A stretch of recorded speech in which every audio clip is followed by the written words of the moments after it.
Hey YouTubers, I finally got my boxing. It's the Menards Beta 3.0 F-Series diesel locomotive. I'm very excited to have this on my table today because these engines sell out very, very fast. I first heard that Menards made their diesel locomotive 2.0 last year. I tried to buy one, but you couldn't because production was limited to 200 units only. So I signed up through their email newsletters, and then I found out when the 3.0s came out, I decided I had to jump on here and get it. I dropped everything at work, got out my credit card, and just punched it in, and then it's here today. So, for the price that's offered for this, at $169, it's still a quality item that you can buy without spending tons of money, which would kill the hobby. So, I've seen the 2.0s through the social media. I can't wait to see what the 3.0s are going to offer with this now. So, maybe it's software update, cosmetic upgrade, I mean, who knows? I'm not sure what it's going to be. I'm excited because this is my first review ever and my first unboxing. So let's get this opened up and see what's inside.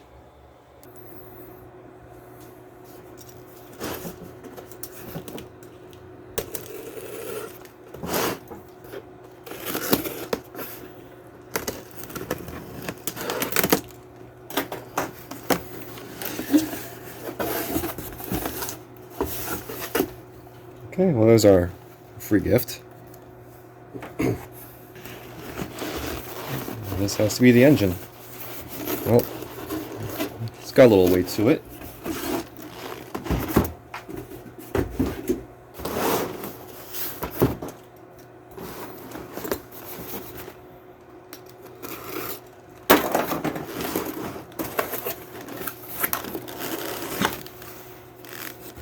Wow. That looks pretty cool. See, they got it in foam, so this gives it some nice cushion inside. Cool.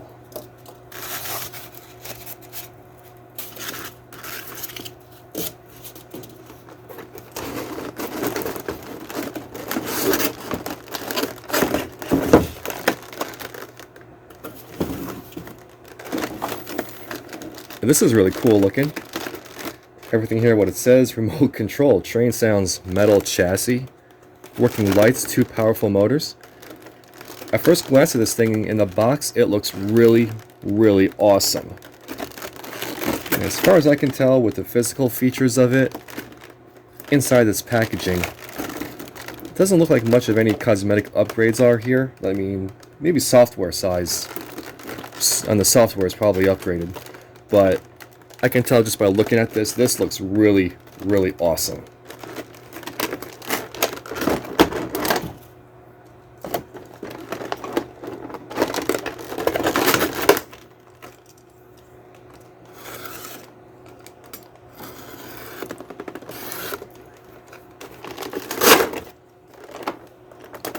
They did a pretty good job with packaging it inside of its own box. I don't know how it was when it was being shipped on the inside of its shipping box, so it's probably bouncing around everywhere inside the truck. Maybe I would say they packaged it, maybe its storage box and the shipping box a little better so it wouldn't be bouncing around, because I do notice here, before I open this up, that back here, this is all shattered plastic. You can see that right in the back here. But look at that. I could get my finger inside of this packaging. All that plastic is shattered. Nothing with the front. Nothing along the sides or the bottom here. Yeah, it's just the back. Maybe first up, that's what I would say is the packaging for this might have to be improved.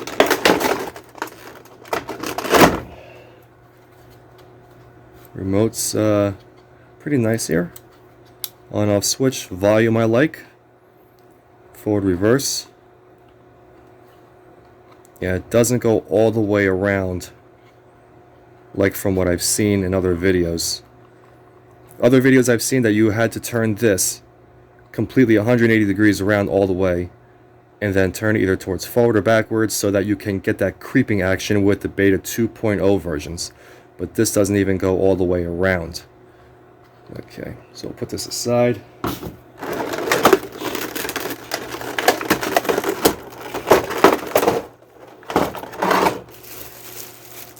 Check the back here for any kind of damage.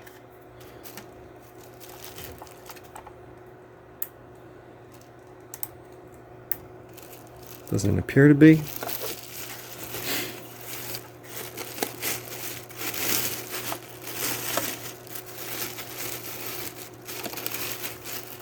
Okay.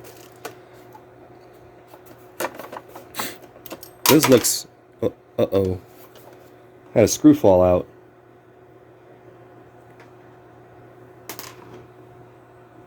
And a ladder? That doesn't look so promising. What happens? I don't know where that came from.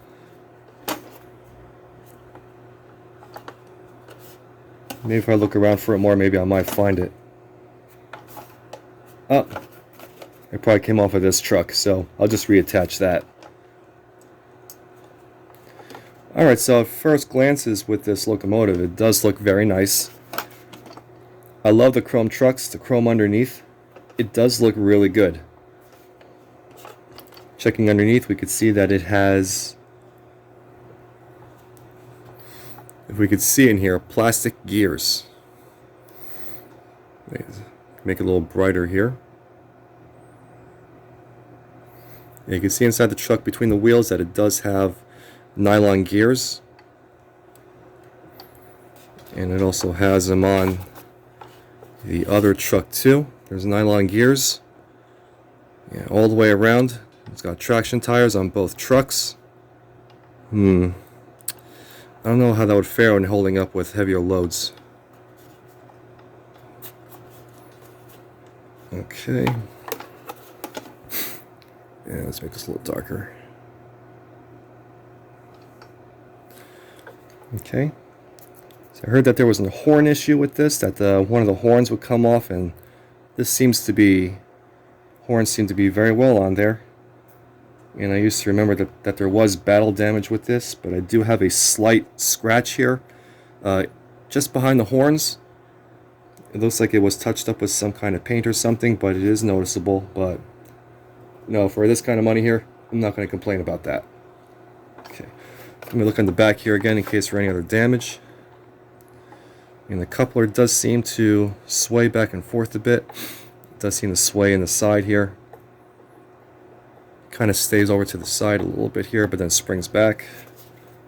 And the front coupler, let's see, kind of free floating. There we go. Well, it stays on that one side, but it doesn't want to go back. Alright, so I mean, for what we get here, this is not a bad item here. We have the molded fans into the body. There's riveting all around the body plates. There's vents here onto the side.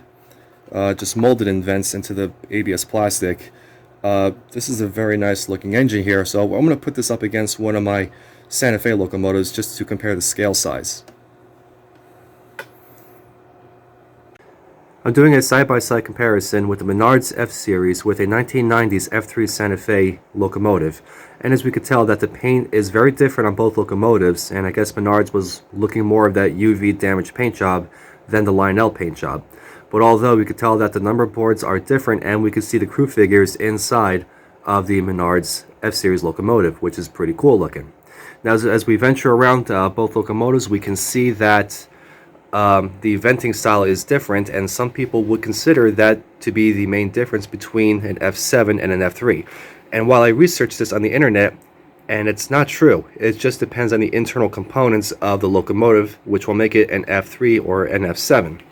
Now if you look here, that the Menards is a bit longer than the Santa Fe locomotive made by Lionel, and it's probably more up to date and to scale of the unit. And both units do feature the molded fan units into the top of the units as well. The one thing I like about the Lionel version is that there are vents on top of here which allow cooling for the locomotive when it runs. So there are times where I did run this and it did get very hot, as where the Menards has no vents, and I think it would be a nice option to have because, well, if you plan to run this for a very long time, you may want to have this guy cool off as well. But then again, there may be a difference between AC pull-more motors and a DC can motor.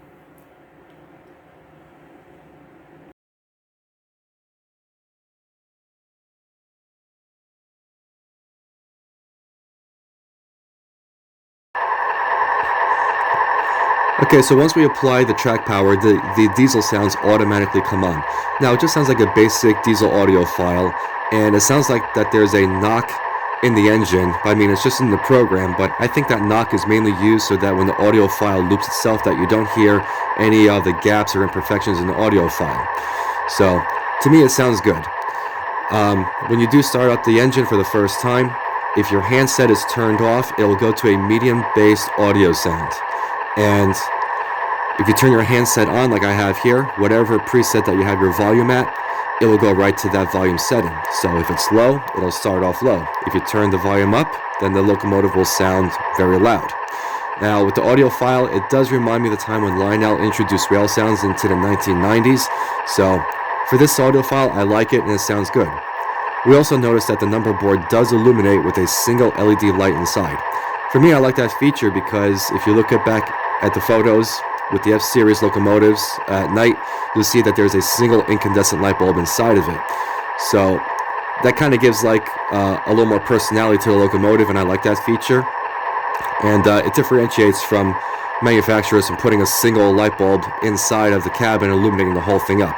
But then again, I am very old school. I don't have any of the newer trains by Mike's Train House, Lionel, Williams, or anything like that where it may have anything of this quality. So for me, this is the first time that I am seeing this. So I like it. It's a great job, Menards. So let's get this guy rolling out. Okay, so just before we take off, we got the horn, talk, and bell feature here on the remote. So let's give these features a try. There's a 25 command crew talk, so we will just go through a few commands. 3945 east, you are clear of the yard and you have the main track to mile marker T43. Dispatcher, 3945 east confirms mile 43.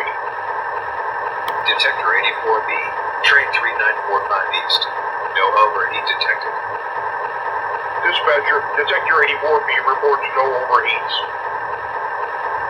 Approaching Menardsville Junction, the track is clear and we have a green signal.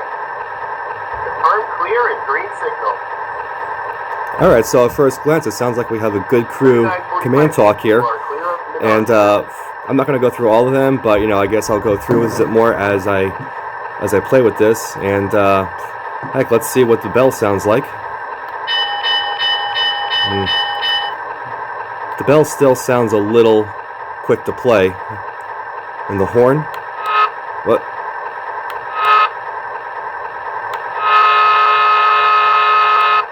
Okay, so I see the one upgrade from the 2.0 is the horn. If you just push the button momentarily, you get a little toot out of it, but to get that long diesel horn, you gotta hold down the button. Still, it is an upgrade and it's nice. Alright, so let's get this thing rolling. Alright, so let's see how she runs. I'll turn the dial and hopefully it won't take off quickly like I see in other videos in the 2.0 version. Oh, there we go. Oh. Alright, so I had a gentle takeoff, which wasn't bad, but a creep action wouldn't be bad either to have. Okay. So it looks like I noticed the headlamp is more of a bluish light. I would have preferred more of a warm white. Oh. I just see a spark. Okay, as I increase the speed, okay.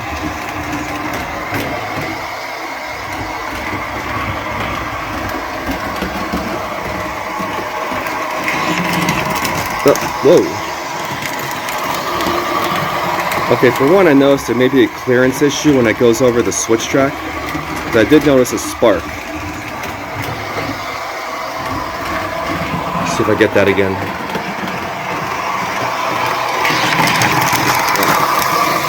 Couldn't really see it that time. I know I got a hump in the track in the middle of the table. Couldn't help that. Alright. But it seems like as I want it to go faster, I gotta turn the dial more and more.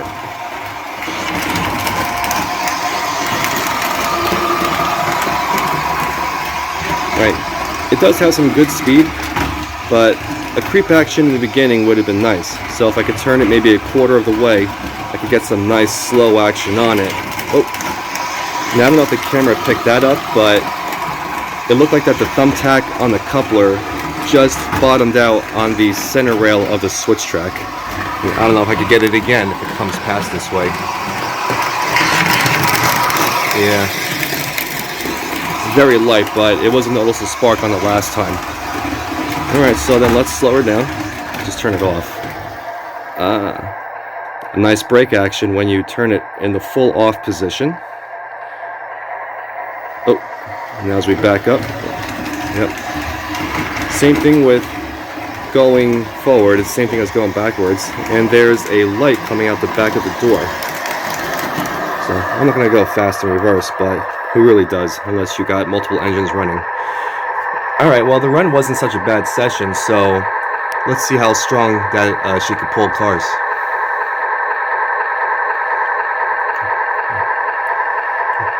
Well, the run wasn't such a bad thing, so let's see how strong she is pulling cars.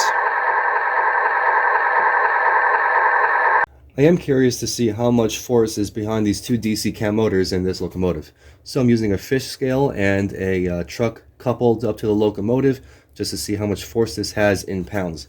So I'm going to slowly turn this dial forward and hopefully try not get the tires to spin and see how much force is right behind it in pounds. So slowly turn.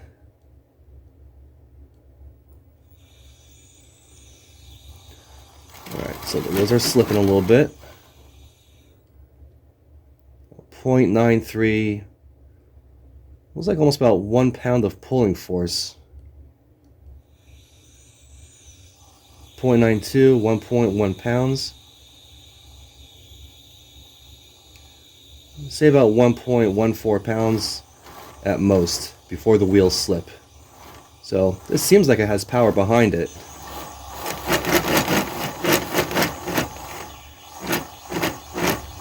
So for my Menards first maiden train run, I'm going to use this locomotive to pull the Santa Fe Warp and A set. So how much force do you think is required to pull 3 dummy B units, a dummy A unit, and 7 aluminum passenger cars? Well, let's find out. Okay, so just to start the train, it took almost a pound of force on a slow start to get it going.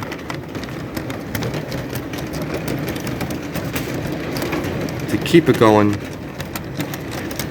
let's say about an average, about a half a pound of force.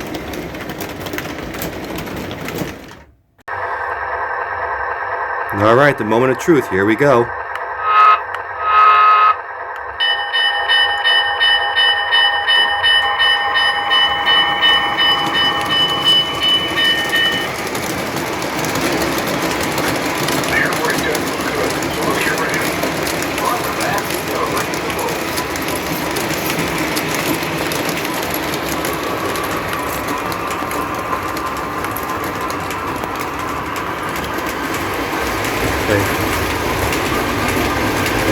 It does look like that you need more force to get this going.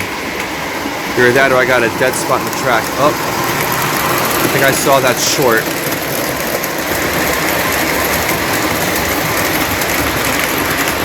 So this looks like it has plenty of pulling power behind it. Alright, here we come again.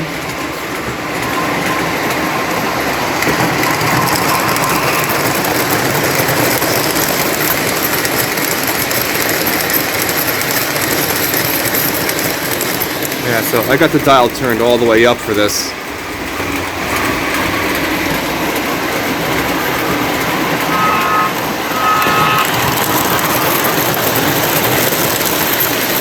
Yeah, I don't know if it could be seen, but right where the thumbtack of the coupler is, it does touch the middle rail of the 072 switch, and it does create a spark.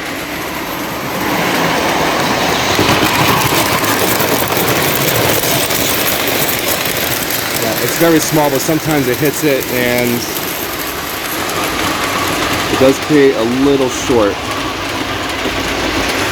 I doubt if I could get it again. May have seen it that time.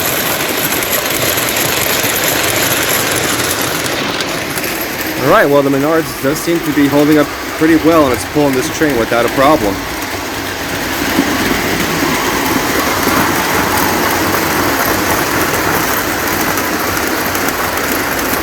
So we'll slow her on down.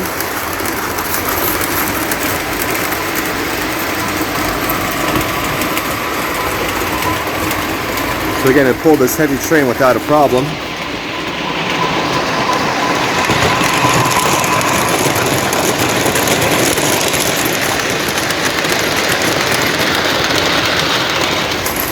Yeah.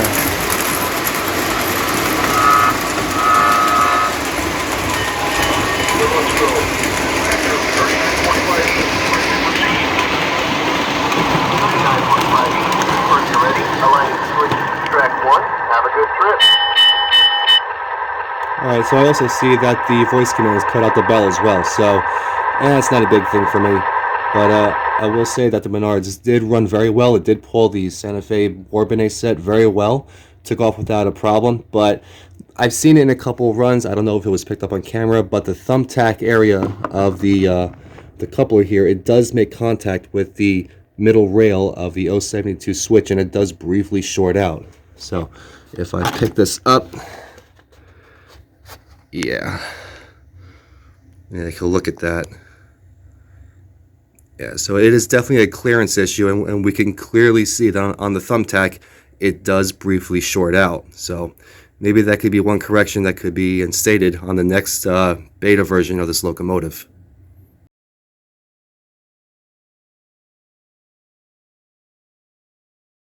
I want to open this up and see what the operations are like in this locomotive. So it looks like that there's 4 black screws, 1, 2, 3, and 4 that are in the corner here. So all we have to do is just remove them. But I've also noticed that these trucks are also spring-backed.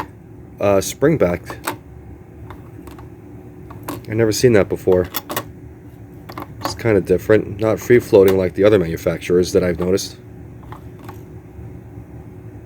Once the lid is off, we can clearly see the insides of this locomotive. Here we have the 2 crew figures along with the road number LED lights and the headlight, which is right there.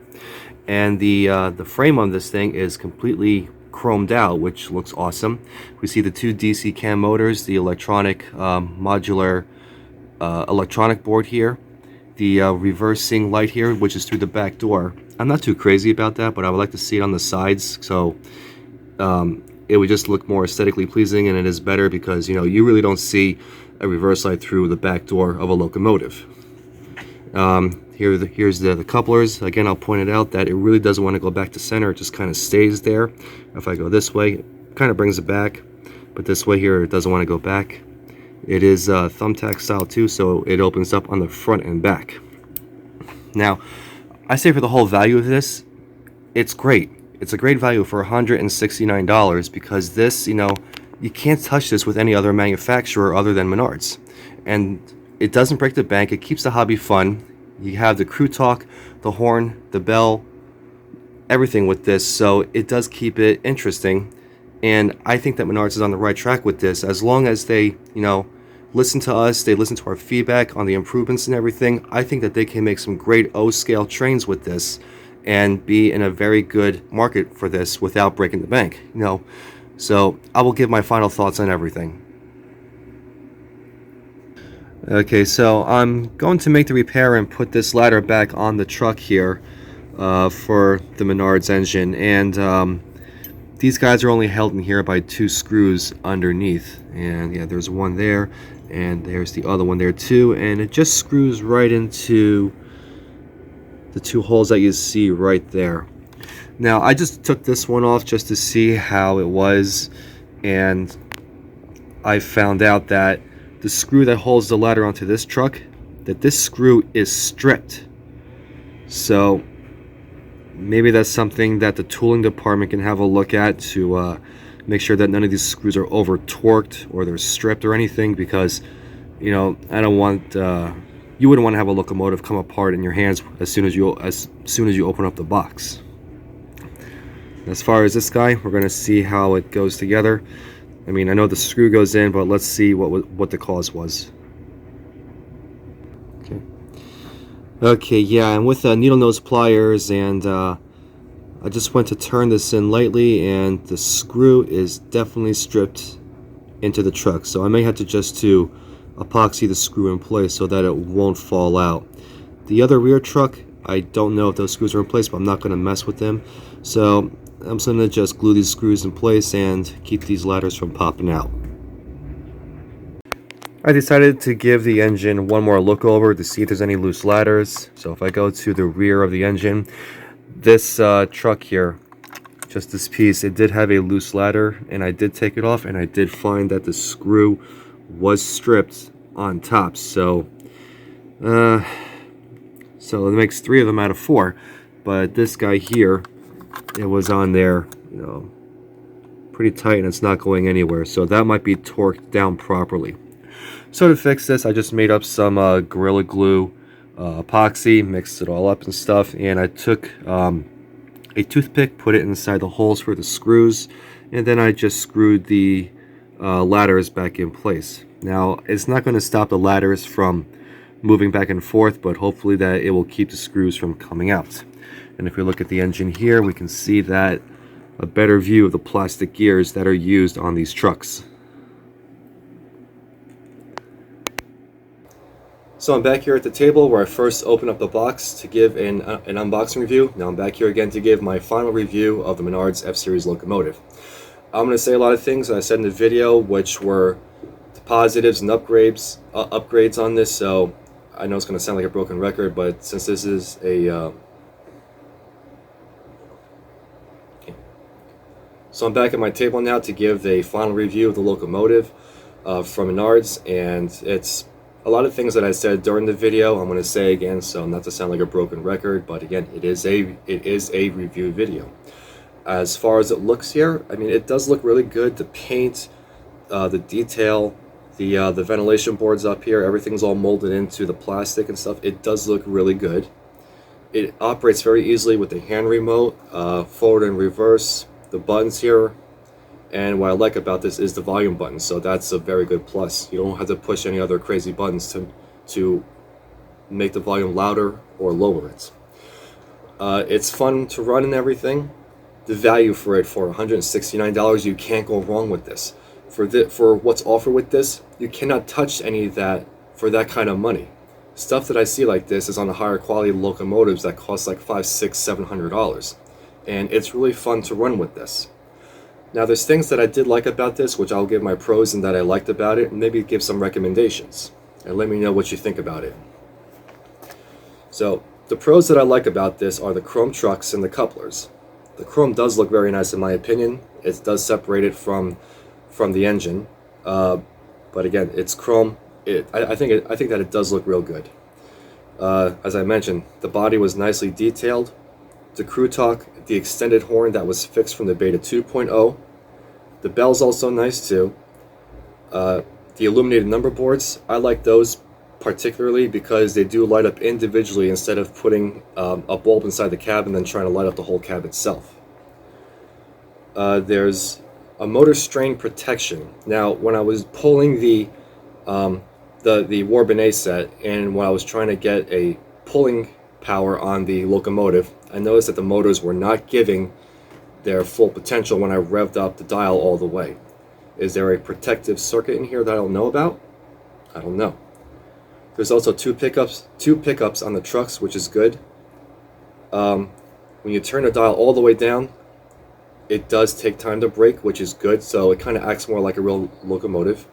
And it's also slower to take off, so when that dial is first turned, it's not going to take off like in the Beta 2.0 version. So those are the things that I like about this and the upgrades. Now, stuff that I would like to see, maybe recommend to Menards for their next 4.0 beta version. One thing I like to see is a quality control.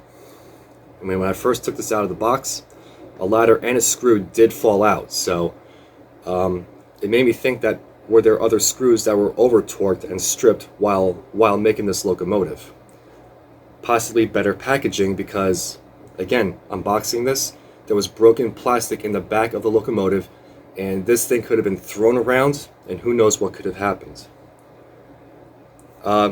Again, I did like the chrome on the trucks, but it does separate from the body itself, like two-tone colors.